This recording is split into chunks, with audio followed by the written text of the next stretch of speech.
పంపులు మోటార్లు తెచ్చి బిగించిండ్రు, సబ్స్టేషన్లు కట్టిండ్రు. 8 నెలలు మొత్తం మీరు తయారు చేసి ఇనాగ్రేషన్ చేస్తుండ్రా? నవ్వుకుంటున్నారు జనం మీ యొక్క దాన్ని చూసి. అరే రోజొక్క మంత్రి పోతున్నాడు, పడిపోతున్నాడు, వాళ్ళ మధ్య పోటీ నడుస్తుంది. ఇప్పుడు ఫస్ట్ సమస్య ఏంటంటే రోజు పేపర్లు చూస్తుంటే 3 ఖమ్మం జిల్లా మంత్రుల మధ్య పోటీ నడుస్తుంది. ఒక ఆయన పోగానే తెల్లారి ఇంకో ఆయన పోతాడు, తెల్లారి ఇంకొక ఆయన పోతాడు. మీరు 3 ఎట్లా పోతారని నీళ్ళ మంత్రి పోతాడు, అగో నీళ్ళ మంత్రి ఎట్లా పోతాడు అని ఇప్పుడు ముఖ్యమంత్రి పోతాడు. ఇది నడుస్తుంది ఖమ్మం జిల్లాలో. గమ్మత్ ఏంటంటే పోనీ మీరు చేసిన దానికి ఏదన్నా చెప్పుకునే ప్రయత్నం చేసినా బాగుండు. ఇలా బీఆర్ఎస్ ప్రభుత్వం చేసిన దాన్ని తమ ఘనతగా చెప్పుకునేటువంటి పరిస్థితికి, అంటే ఒక పరాన్న జీవులుగా ఈ కాంగ్రెస్ పార్టీ ప్రభుత్వం నాయకులు వ్యవహరిస్తూ ఉన్నారు. ఇది ఎట్లుందంటే మొన్నటిదాకా చూసినారు మీరు, మేము అసెంబ్లీలో కూడా చెప్పినాం. 30,000 ఉద్యోగాల కథ ఎట్లున్నదో సీతారామ ప్రాజెక్టు కథ కూడా గట్లనే ఉన్నది. ఎందుకంటే వీళ్ళు బీఆర్ఎస్ ప్రభుత్వ హయాంలో నోటిఫికేషన్లు ఇచ్చి, పరీక్ష నిర్వహించి, ఎగ్జామ్ రిజల్ట్స్ కూడా ఇచ్చి, కొన్ని చోట్ల ఫిజికల్ టెస్టులు కూడా చేసి, మెడికల్ టెస్టులు కూడా చేసి, కొన్ని టెక్నికల్ రీజన్స్ వల్ల కానీ, కోర్టు కేసు వల్ల కానీ, ఎలక్షన్ కోడ్ వల్ల అపాయింట్మెంట్ ఆర్డర్ మాత్రమే పెండింగ్లో ఉండే. కానీ ఇవాళ ఎట్లయిపోయిందంటే అపాయింట్మెంటు లెటర్లు ఇచ్చే అవకాశం వస్తే ఉద్యోగాలే మేము ఇచ్చినామని ప్రచారం చేసుకుంటున్నటువంటి మీరు సీతారామ ప్రాజెక్టు విషయంలో కూడా సత్యం చెప్తారని మేము అనుకోం. మేము కూడా ఏమి అనుకోవట్లేదు, నిజాలు చెప్తాం. ఇది బీఆర్ఎస్ చేసింది 90%, మేమేదో 5-10 పైసలు చేసినామని నిజాలు చెప్పే ధైర్యం మీకు లేదు. కానీ ఆ రోజు కేసీఆర్ గారికి ఉండే, నిండు శాసనసభలో చెప్పారు.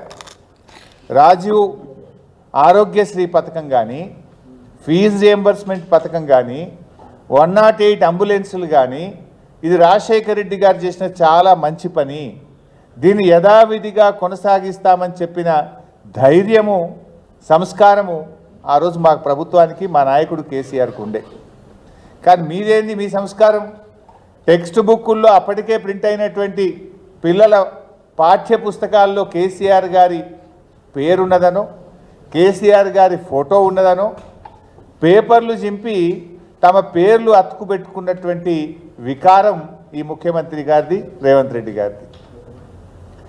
మేము నిర్మించిన ఫ్లైఓవర్లకు ఓపెనింగులు చేస్తూ, మేము కట్టిన ప్రాజెక్టులకు ప్రారంభోత్సవం చేస్తూ, మా హయాంలో ఆర్డర్ ఇచ్చినటువంటి బస్సులకు జెండాలు ఊపుతూ, మా హయాంలో మంజూరైన కళ్యాణ లక్ష్మి చెక్కులు పంచుతూ కాలం గడుపుతున్నారు తప్ప ఒక్కటైనా నిర్మాణాత్మకమైన అడుగు ఈ 9 నెలల కాలంలో పడ్డదా అని నేను అడుగుతా ఉన్నా. అంతకన్నా మీరు ఏం చేసిండ్రు అని నేను అడుగుతా ఉన్నా. ఇందిరా, రాజీవ్ పేర్ల మీద నిర్మించ తలపెట్టిన లిఫ్ట్ ఇరిగేషన్ స్కీమ్స్ పనులు మొదలై ఒక 2,000 కోట్లు ఖర్చు పెట్టి ఇంకో 1,500 కోట్లతో స్కీములు పూర్తి అయ్యేవి.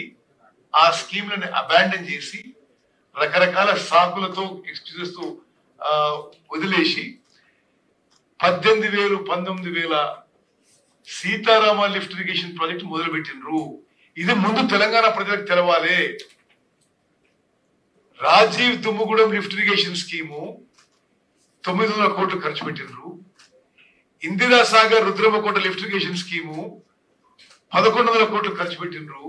సుమారు 2,000 కోట్లు ఖర్చు పెట్టి కేవలం ఇంకో 1,500 కోట్లతో 4 లక్షల ఎకరాలకి ఆయకట్టు ఇచ్చే విధంగా ఉంటే వీళ్ళ నిర్లక్ష్యం, వీళ్ళ కక్కుర్తి, వీళ్ళ కమర్షియల్ కక్కుర్తి వల్ల ఆ ప్రాజెక్టులు అబాండన్ చేసి పూర్తిగా చేసిన పనులను వదిలేసి కొత్తగా రీడిజైన్ అని పేరుతోని ఈ ప్రాజెక్టులు మొదలుపెట్టారు. ఈ project Sitaram project. Okay, go back to the earlier slide. అయితే go back to the earlier slide. No go to the earlier slide on Sitaram project. ఇది ఇప్పుడు 2000 ఆ Indira Sagar, Rajiv lift irrigation scheme మీద కొంత సమయం ఈ ప్రభుత్వం వచ్చిన తర్వాత కూడా, వాళ్ళ ప్రభుత్వం వచ్చిన తర్వాత కూడా కొంత ఖర్చు పెట్టి వాళ్ళు 2016లో ఈ కొత్త జియో ఇచ్చిండ్రు. ఇంతకిచ్చిన జియో 7,926 కోట్లకి ఇచ్చిండ్రు. ఇప్పుడు ఆ ప్రాజెక్ట్ కాస్ట్ 19,000 కోట్లు అయింది. వాళ్ళ సమయంలోనే ఆ 7,900 కోట్ల ప్రాజెక్టు రివైజ్ ఎస్టిమేట్స్ 13,000 పోయింది, 18,000 పోయింది, ఇప్పుడు సుమారు 19,000 కోట్లు అవుతుంది. మరి దయచేసి మేము యావత్ తెలంగాణ ప్రజానీకానికి రైతులకి తెలియజేస్తుందంటే ఇది రీడిజైనింగ్ లో మరో ఘోర తప్పిదం. వాళ్ళ కరప్షన్ కోసము కకృతి కోసమే ఆ అంతకుముందు ప్రాజెక్టులు అబాండన్ చేసి ఈ సీతారామ ప్రాజెక్ట్ మొదలుపెట్టారు. ఇప్పుడు నిన్న హరీష్ రావు గారు ఏమంటారు, 90% పనులు మేము పూర్తి చేసినాం అంటారు. ఇది నిజంగా హాస్యాస్పదం. వాళ్ళు ఉన్నప్పుడే రివైజ్ ఎస్టిమేట్స్ సుమారు 19,000 కోట్లు ఇది సీతారామ లిఫ్ట్ ఇరిగేషన్ ప్రాజెక్ట్. వాళ్ళు దిగిపోయిన రోజు 19,000 కోట్లు ఈ సీతారామ లిఫ్ట్ ఇరిగేషన్ ప్రాజెక్టు అయ్యే పూర్తి ఖర్చు అయితే వాళ్ళు దిగిపోయే రోజు వాళ్ళు ఖర్చు పెట్టిన అమౌంట్ 7,436 కోట్లు. నేను ఎగ్జాక్ట్ ఫిగర్ ఇస్తున్నా మీకు. అంటే ఈ సీతారామ లిఫ్ట్ ఇరిగేషన్ ప్రాజెక్ట్ కి వాళ్ళ హయాంలో physical or financial progress is 39%. ఆ తర్వాత మేము ప్రభుత్వంలోకి వచ్చినాం. సరే, ఎవరు మొదలు పెడితే ఏంది, రైతులకు మేలు జరగాలి.